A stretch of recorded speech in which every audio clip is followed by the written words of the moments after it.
kita dengar selama ini suara Habib Bahar ceramah, ternyata tidak ada yang dapat memadamkan seperti pesan proklamator, pesan Panglima Perang Jenderal Sudirman, kau boleh cabik-cabik dagingku, kau boleh robek-robek jantungku, tapi jiwaku tak bisa kau bunuh, tak bisa kau habisi, tak bisa kau penjarakan. Apa yang kita lihat hari ini, jeruji besi tidak bisa memenjarakan pemikiran. Ceramah tetap berlanjut, murid-murid tetap banyak, bahkan berubah lapas menjadi pesantren. Ini motivasi bagi yang di luar, motivasi bagi para da'i.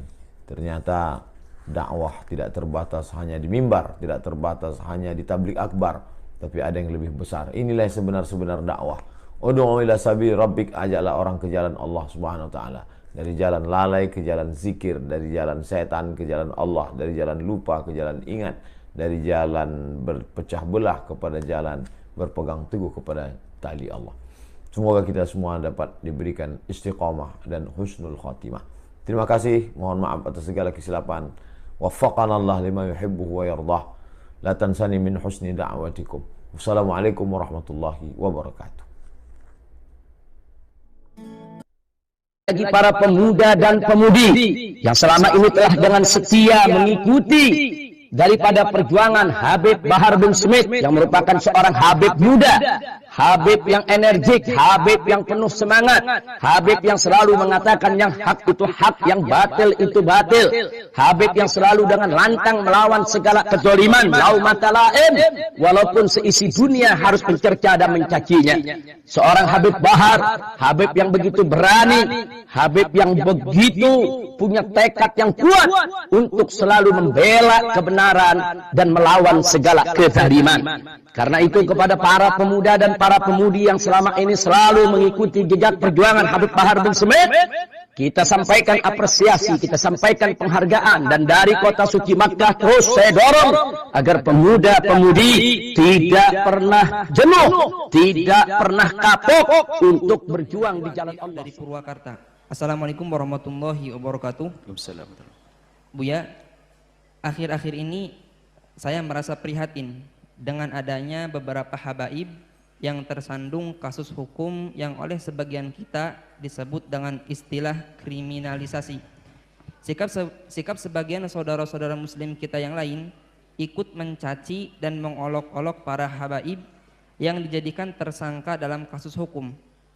Mereka ikut mencaci dan mengolok dikarenakan para habaib tersebut dakwahnya dianggap keras dan kasar, serta dianggap berseberangan dengan kiai atau tokoh agama yang mereka ikuti. Bagaimana kita harus menyikapi keadaan ini?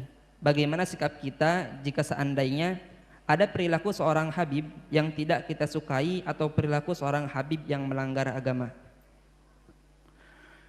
Habaib atau kaum asyraf sadah adalah orang-orang yang dipilih oleh Allah dengan nasab mulia, yaitu nasab sambung dengan baginda Nabi Muhammad SAW melalui Sayyidat Fatimah Az-Zahra. Kalau memandang mereka, kita pandang dengan dua cara pandang. Sebagai manusia kita lihat mereka, beliau-beliau adalah manusia yang bisa bersalah. Tapi di sisi lain kita harus tetap melihat beliau adalah dzurriyyah Nabi SAW. Kalau mereka melakukan kesalahan, jangan sampai kita menjadikan merendahkan kehabaibannya. Naudzubillah. Kadang muncul kebencian di hati kita. Habib.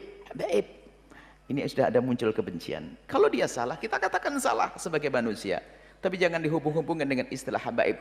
Karena kalau kita menyebut dengan nada merendahkan kalimat habaib, kita akan merendahkan sesuatu yang sambung dengan Nabi SAW. Kita tegur dia salah.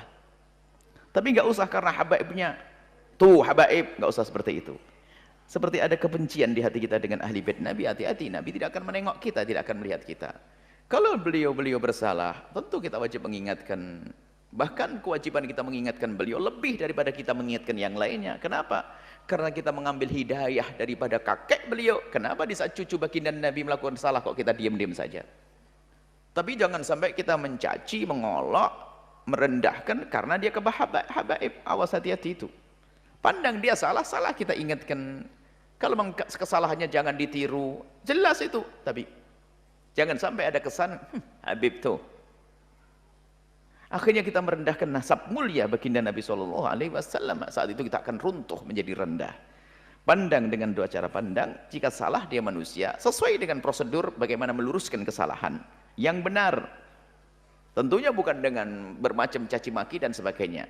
Kemudian jangan dihubung-hubungkan dengan masalah nasab tadi. Nasab mulia itu pilihan dari Allah. Nggak bisa, orang minta pun nggak bisa dapat. Itu sudah dipilih. Beliau-beliau punya nasab sambung kepada Rasulullah SAW. Jangan sampai kita merendahkan kehabaibannya itu. Berarti kalau kita merendahkan kehabaibannya, kita merendahkan nasab mulia. Hati-hati. Kalau salah-salah, kita tegur-tegur. Wajar, tapi tidak sampai. Jangan dihubungkan masalah habaibnya kemuliaan itu. Zuriyah Nabi SAW adalah mulia. Waspadalah, kadang ini lihat, karena ada kedengki tersembunyi di hati kita kalau sudah Habib lah gitu, Habib. Bahkan sampai derajat mendustakan nasab, Habib palsu. Tidak bisa, kalau nasabnya benar, tetap benar. Kita mengatakan palsu, malah masuk wilayah dosa lagi. Kalau masalah ada Habib yang bersalah, ya tugas kita bagaimana? Sebagai pengikut Nabi yang mencintai Nabi, gimana perilaku kita dengan cucu Nabi? Apakah kita rela cucu Nabi melakukan kesalahan seperti itu? Kalau kita rela, Nabi tidak akan rela kepada kita. Nabi akan marah, kamu mengambil hidayah dariku, tapi cucuku salah kau biarkan. Akan marah Rasulullah kepada kita. Tapi juga jangan dicaci, direndahkan gara-gara kehabaibannya. Hati-hati. Ini penting sekali masalah urusan dengan habaib dzurriyyah baginda Nabi Muhammad SAW. Wallahu a'lam bissawab. Habib Bahar Smith.